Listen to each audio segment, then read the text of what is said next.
Hello everyone, welcome to get ahead. तो आज मैं बोलने वाली all the major things you need to know about AI Q NEET counselling.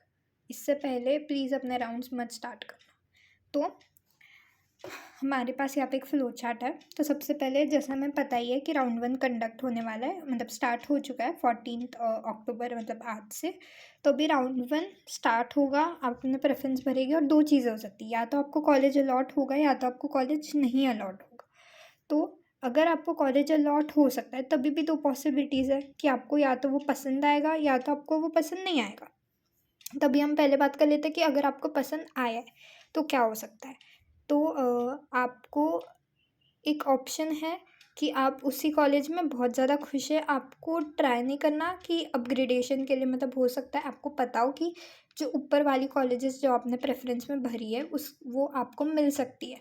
तो अगर आपको लगता है कि आपको अपग्रेडेशन चाहिए, आप इस कॉलेज में खुश तो है बट आपको फिर भी अपग्रेडेशन के लिए ट्राई करना है, तो फिर आप ट्राई भी कर सकते हैं। या फिर आप उसी कॉलेज में उस कॉलेज में इतना खुश है कि आपको वही कॉलेज चाहिए अभी। तो आप क्या करेंगे, आप फिज़िकली रिपोर्ट करेंगे, अपना फ़ीस और डॉक्यूमेंट सबमिट करेंगे और रिटेंशन फॉर्म भर लेंगे और आपकी वो कॉलेज कंफर्म हो जाएगी, एडमिशन इधर ही कंफर्म हो जाएगा। दूसरी चीज़ हो सकती है कि आपको अपग्रेडेशन के लिए ट्राई करना है।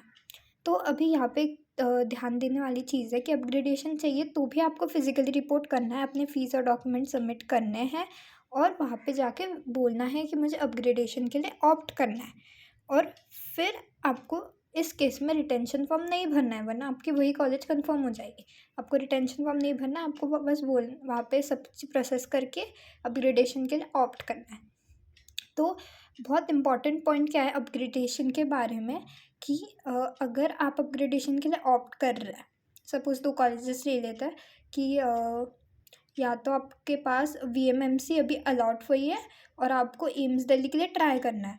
तो आपके वीएमएमसी में जाके आपने पूरा प्रोसेस किया, आपने अपग्रेडेशन के लिए विलिंगनेस दिखाई और आपने वहाँ का रिटेंशन फॉर्म नहीं भरा, और अगर आपका राउंड 2 में अच्छा हुआ, रैंक के वाइज आपको मिल गई एम्स दिल्ली, तो क्या होगा कि आपको एम्स दिल्ली एक बार ऑप्ट हो गई तो आपकी जो पिछले वीएमएमसी की सीट है वो अपने आप कैंसिल हो जाएगी। मतलब अपग्रेडेशन में जो भी आपको कॉलेज मिलेगी आपको वो लेनी ही पड़ेगी, और आपकी जो पिछली कॉलेज थी वो उसकी सीट कैंसिल हो चुकी होगी। तो आपके पास ये ऑप्शन नहीं है कि आप दोनों पिछली वाली और नई वाली में से चूज़ कर सकते हैं, आपको फिर नई वाली ही लेनी पड़ेगी।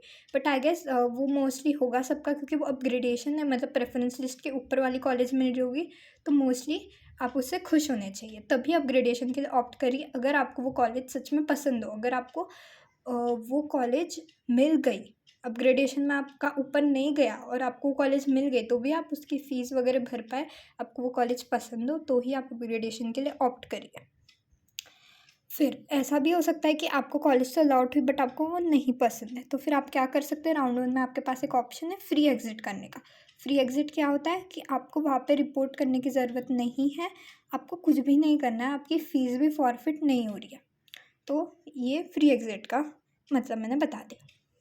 और जैसे मैंने आपको दूसरी पॉसिबिलिटी बताई, ये पूरा केस था कि अगर आपको कॉलेज अलॉट हो गई है, या तो हो सकता है कि आपको कॉलेज अलॉट नहीं हुई होगी, तो क्या होगा कि आप राउंड 2 में अपने आप एलिजिबल हो जाएंगे, आपको राउंड 2 में आप जा सकते हैं।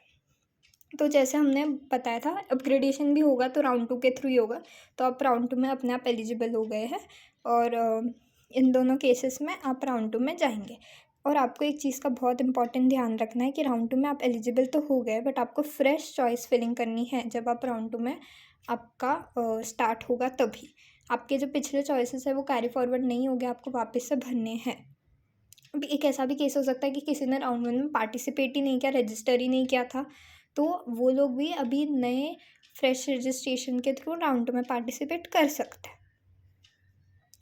और ऐसा भी केस हो सकता है कि कुछ बच्चे थे जिन्हें कॉलेज पसंद आ गई थी, उन्होंने रिपोर्ट किया, डॉक्यूमेंट सबमिट किए, बट उनके डॉक्यूमेंट्स जो थे वो बहुत मतलब हो सकता है कि कोई ओबीसी का बच्चा हो, वो ओबीसी का डॉक्यूमेंट, मतलब कोई तो प्रॉब्लम हो गई उस डॉक्यूमेंट में और उनकी एडमिशन ही कैंसिल हो गई। तो ऐसा नहीं है कि अगर आपकी एडमिशन को कैंसिल हो गई आपके डॉक्यूमेंट्स की वजह से या कोई और रीज़न की वजह से, तो आप इनएलिजिबल हो गए, आप आगे भी राउंड 2 में पार्टिसिपेट कर पाएंगे अगर ऐसा कुछ हो गया तो। फिर आप राउंड 2 में आएँगे तो इसमें भी 2 केसेस है, या तो कॉलेज अलॉट होगा या तो कॉलेज अलॉट नहीं होगा। बट यहाँ पे एक बहुत इम्पॉर्टेंट चीज़ है कि अगर आपको कॉलेज अलॉट हो गया तो आपको इसलिए बहुत इम्पॉर्टेंट है कि आप राउंड 2 के प्रेफरेंस बहुत अच्छे से चेक करें। आपको वो कौन से कॉलेज चाहिए प्लीज़ वही डालिए, क्योंकि आपको अगर कॉलेज अलॉट हो गया तो आपको फिज़िकली रिपोर्ट करना है, फ़ीस डॉक्यूमेंट्स तो भरनी है। बट अगर आपको कॉलेज अलॉट नहीं हुआ तो भी आपको फिज़िकली रिपोर्ट करना है, फ़ीस और डॉक्यूमेंट्स भरना है और कंपलसरी एडमिशन लेना ही पड़ेगा।